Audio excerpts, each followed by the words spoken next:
Assalamualaikum, saya Cikgu Liza. Hari ini kita akan mempelajari tentang bahagian A. Walaupun kamu tak tahu bagaimana teknik di bahagian A, kita akan ulang kaji balik. Yang mana kamu tahu bahawa bahagian A, kita perlu dibina 5 ayat dan markah diberikan ialah sebanyak 10 markah.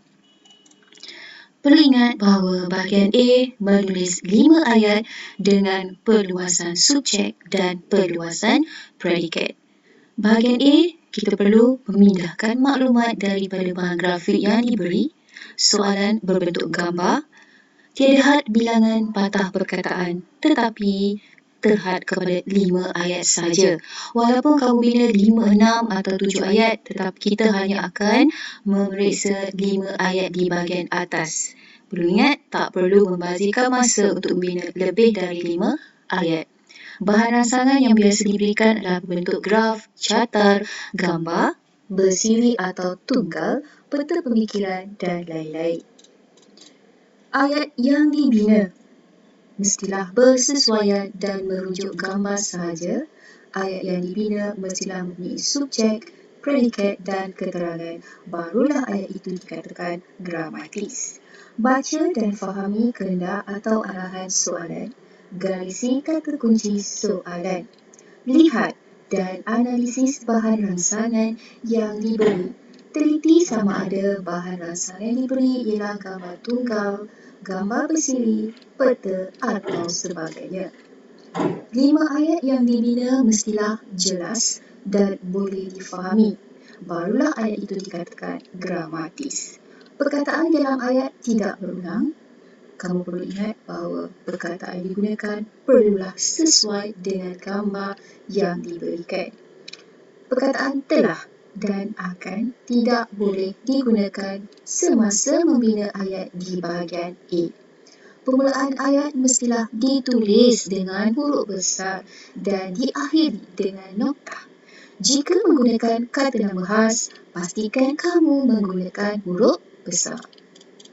Kamu perlu ingat apabila kita membina jawapan di bahagian A, perlu ingat satu formula iaitu formula salam yang mana cikgu berikan kepada kamu sebagai panduan untuk membina ayat. S menggambarkan kepada siapa? A. Aktiviti. L. Lokasi. A.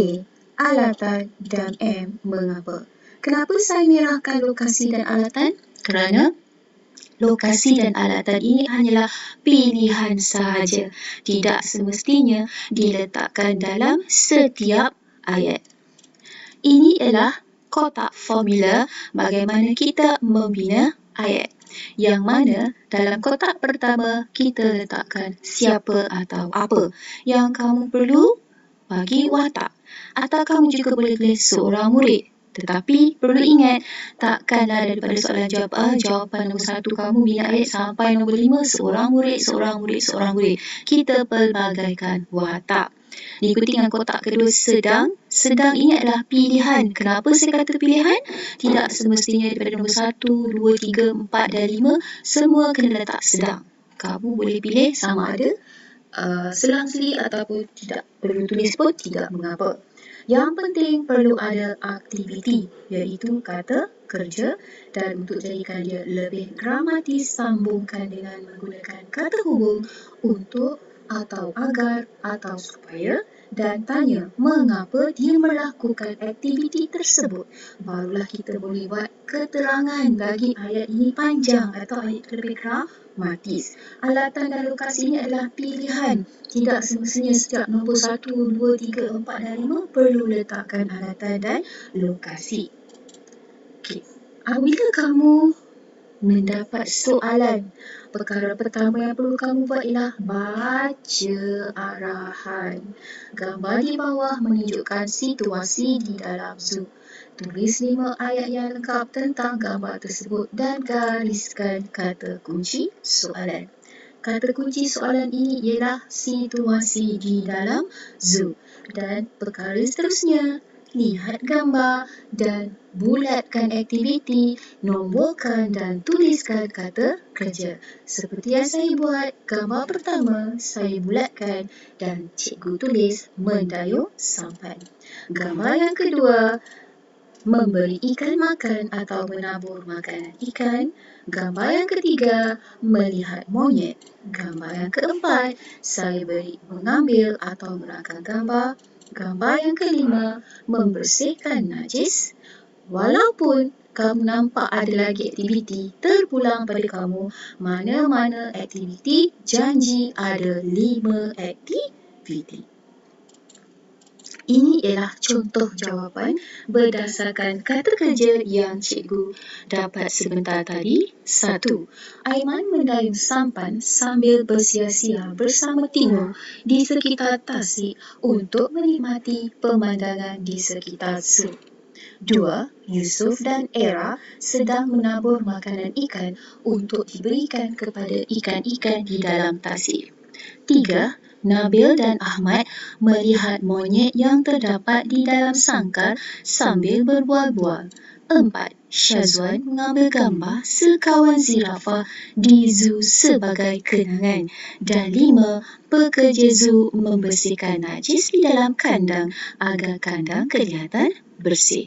Kalau kamu perhatikan daripada jawapan 1 hingga 5, kesemua ayat ini ialah gramatis kerana ada keterangan daripada kata kerja, iaitu aktiviti. Saya selalu menggalakkan anak-anak murid saya supaya membina ayat, satu ayat sekurang-kurangnya 8 patah perkataan. Kita pergi kepada formula yang kedua. Formula yang pertama tadi, kalau gambar biasa. Kalau formula yang kedua, cara-cara atau langkah-langkah. Okay. Kotak yang sama tetapi kita sisipkan dengan kata bantu, yang mana kita letakkan kata bantu untuk kelima-lima ayat.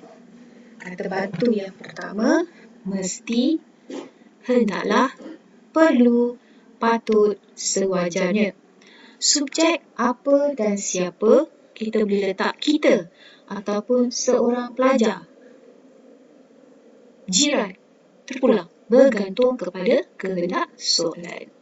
Untuk lebih mengingati formula kata bantu, saya bina formula melah menggambarkan mesti, hendak, hendaklah, pergi, perlu, pasar, patut dan seni, sewajarnya. Contoh, kita mesti, kita hendaklah, kita sewajarnya, kita perlu, seorang pelajar patut. Itu adalah formula kata bantu.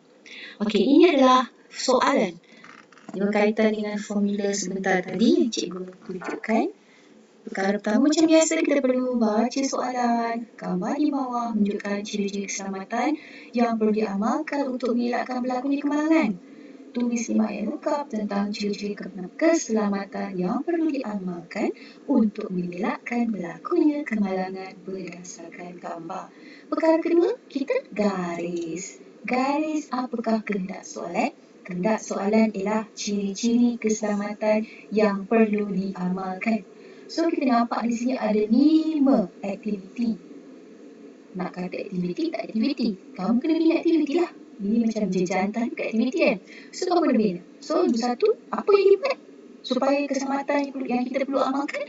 Pertama, melintas jalan menggunakan jejantas. Yang kedua, memakai pelindung siku dan lutut. Yang ketiga, memasang tali pinggang keledar ketika memandu atau menaiki kenderaan.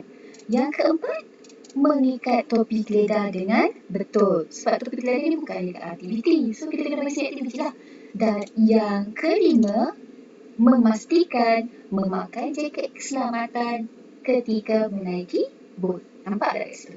Okey, ini semua saya bagi ialah kata kerja. Okey, contoh jawapan. Murid-murid mesti melintas jalan menggunakan jejantas di jalan raya yang sibuk agar diri kita selamat. Yang kedua, kita hendaklah memakai pelindung siku dan lutut serta topi keledar ketika menunggang basikal untuk menjaga keselamatan diri sekiranya berlaku kemalangan. Yang ketiga, Pemandu dan penumpang perlu memasang tali pinggang keledar agar keselamatan diri terjamin sepanjang perjalanan. Yang keempat, penunggang motosikal patut mengikat topi keledar dengan kemas sebelum memulakan perjalanan untuk melindungi diri. Dan yang kelima, kita sewajarnya memastikan memakai jaket keselamatan ketika menaiki feri supaya keselamatan diri terjamin.